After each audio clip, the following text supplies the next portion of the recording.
আমারই চেতনার রঙে পান্না হলো সবুজ, চুনি উঠল রাঙা হয়ে।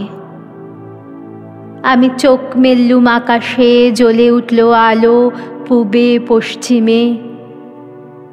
গোলাপের দিকে চেয়ে বললুম, সুন্দর সুন্দর হলো সে।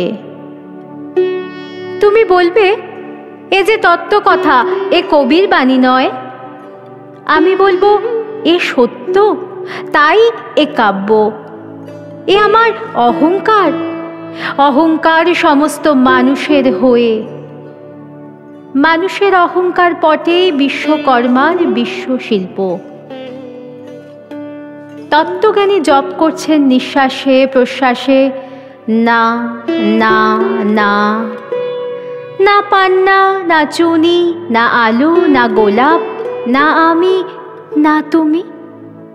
ওদিকে অসীম যিনি, তিনি স্বয়ং করেছেন সাধনা মানুষের সীমানায়, তাকেই বলে আমি।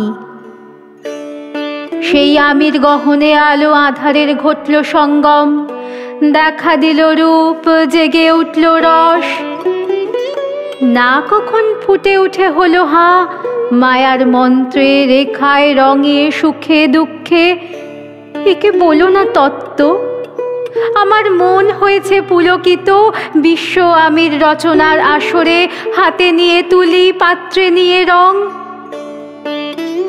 পণ্ডিত বলছেন, বুড়ো চন্দ্রটা নিষ্ঠুর চতুর হাসি তার, মৃত্যুদূতের মতো গুঁড়ি মেরে আসছে সে পৃথিবীর পাঁজরের কাছে। একদিন দেবে চরম টান তার সাগরে পর্বতে, মর্তলোকে মহাকালের নূতন খাতায় পাতা জুড়ে নামবে একটা শূন্য।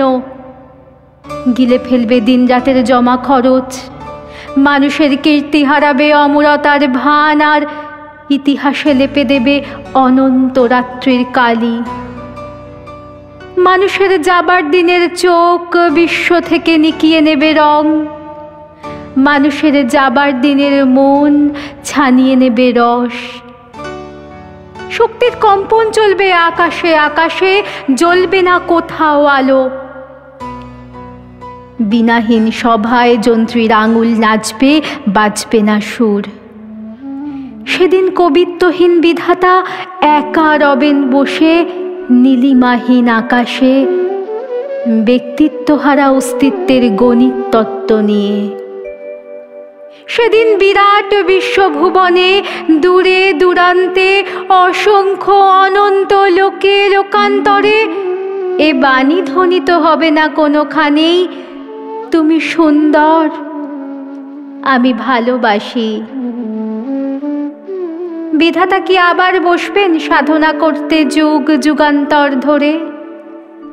প্রলয় সন্ধ্যায় জপ করবেন, কথা কও কথা কও, বলবেন, বলো তুমি সুন্দর, বলবেন, বলো আমি ভালোবাসি। নমস্কার।